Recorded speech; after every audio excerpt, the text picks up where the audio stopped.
Bonjour les amis. Hier c'était la journée des réfugiés et aujourd'hui ce soir c'est la fête de la musique. Qu'est-ce qu'on est bien en France. On a des dirigeants, ils veulent tellement qu'on soit heureux, qui s'occupent de nous à longueur de l'année. Ils nous font des fêtes tous les jours, ils nous font des journées tous les jours.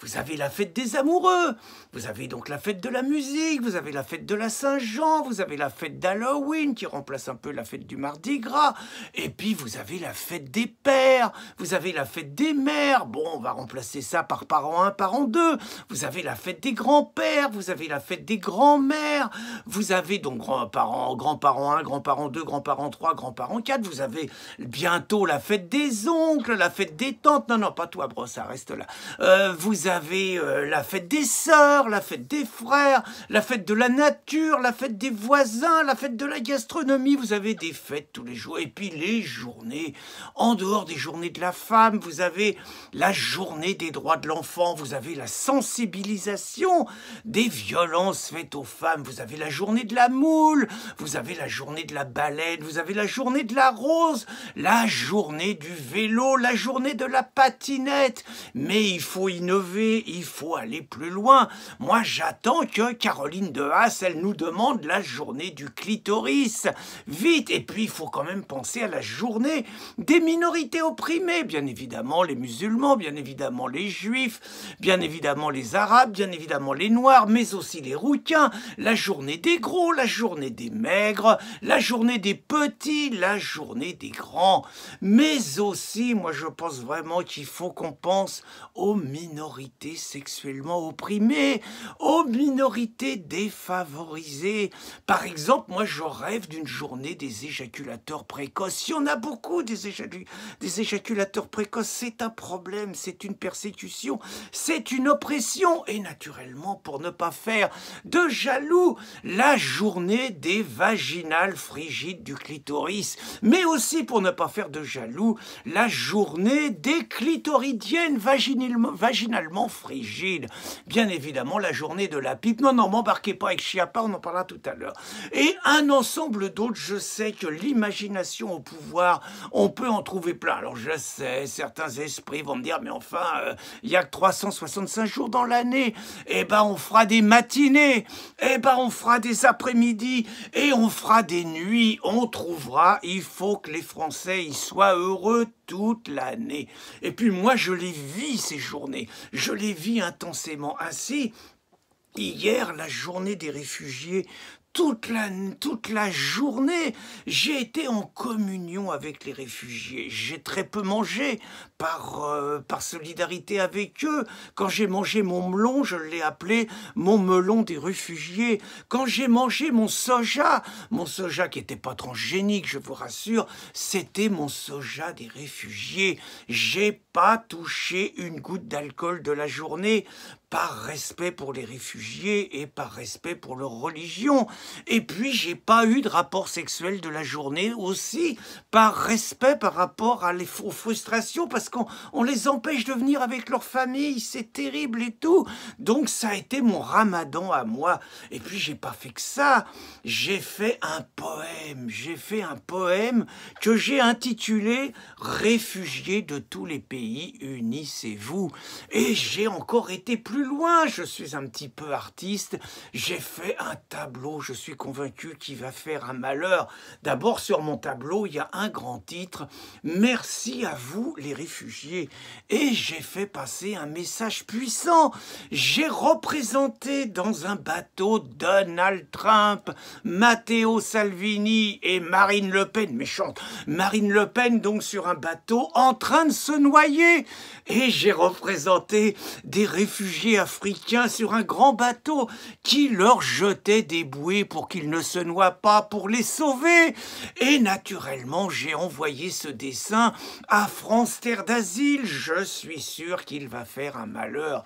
Et puis ce soir, je vais aller avec mes amis africains. J'ai acheté un petit tambour, hein, surtout pas un accordéon.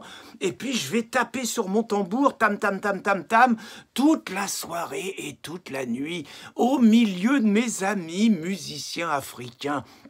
Je suis sûr qu'ils vont m'aimer, mes amis africains musiciens, comme je les aime moi. Mais bon, j'aurais aimé, hein, j'ai voulu me faire inviter à la fête de la musique à l'Élysée, parce que je sais que ça va être exceptionnel, encore plus fort que l'année dernière. Et pourtant, l'année dernière, Choupinet, il avait fait fort avec Brigitte. Il avait fait hurler les racistes et les fascistes. Il avait fait une transgression formidable. Il avait invité des rappeurs qui se prétendaient comme fils d'Africains pédés. Extraordinaire, la transgression. Et puis, les rappeurs, ils chantaient en anglais.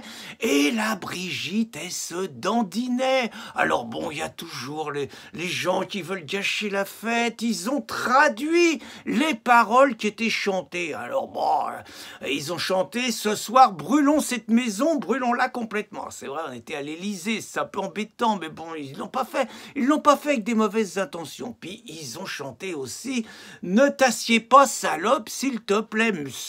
Ça n'a rien de sexiste, c'est leur coutume. Et puis ils ont chanté « Danse, enculé de ta mère, danse ». Ils ont chanté « T'es vénère parce que je me suis fait sucer là et lécher les... » Pas de censure, pas de risque et tout. Bon, c'était puissant. Et puis, qu'est-ce qu'ils avaient l'air heureux. Choupinet et Brigitte, après, ils se sont fait prendre en photo avec les rappeurs en barésie et tout. Choupinet, il était aux anges. Et puis, il y a un rappeur, il prenait Brigitte d'une façon très possessive par le cou. C'était beau, c'était émouvant. Et puis, ça préparait la suite avec, naturellement, les photos des Antilles qu'on fait le tour du monde. Il aime l'exotisme, Choupinet. Alors ce soir, ça va encore être plus fort à l'Élysée. Marlène, elle a réussi un coup extraordinaire. Elle a mélangé la fête de la musique et le 8 mars, elle a viré tous les hommes. Il n'y aura que des femmes et des rappeurs. Donc des femmes rappeurs, des rapprises, des rappeuses, je sais pas. Mais le message, il est fort. Moi, malgré tout, je suis un peu frustré parce que j'aurais aimé voir Black M. Vous savez, Black M, l'ancien de Section d'Assaut. Section d'Assaut, c'était juste le nom des SA sous Hitler, hein, celui qui appelait à brûler tous les PD. Mais on a compris que c'était un message, c'était un artiste. La preuve, on voulait que ce soit lui qui soit là pour animer le concert pour commémorer le centenaire de 1918 à Verdun. Bon, il y a eu une campagne, on l'a viré. Moi, Black M, ça me manque. Et puis, Bilal, non, pas toi, Benoît Hamon, Bilal Hassani qui nous a représenté au Grand Prix de l'Eurovision. Moi, j'aurais aimé qu'il soit là, mais celui qui avait sa place, c'est Nick Conrad. Nick Conrad, celui qui veut pendre les Blancs, celui qui veut tuer tous les bébés blancs et celui qui, dans son dernier clip, a étranglé une femme blanche et l'a jetée dans le coffre d'une voiture. Lui, c'est un artiste. La preuve, d'ailleurs, Bilal Hamon, il s'y est pas trompé. Il a dit que Nick Conrad, c'était un mélange de Georges Brassens et de Serge Gainsbourg. Il avait sa place à la fête de la musique à l'Élysée ce soir pour l'édition 2019. Oui, vraiment, qu'est-ce qu'on a comme chance d'être en France? Qu'est-ce qu'on est bien dans ce pays? Bonne soirée les amis, bonne journée.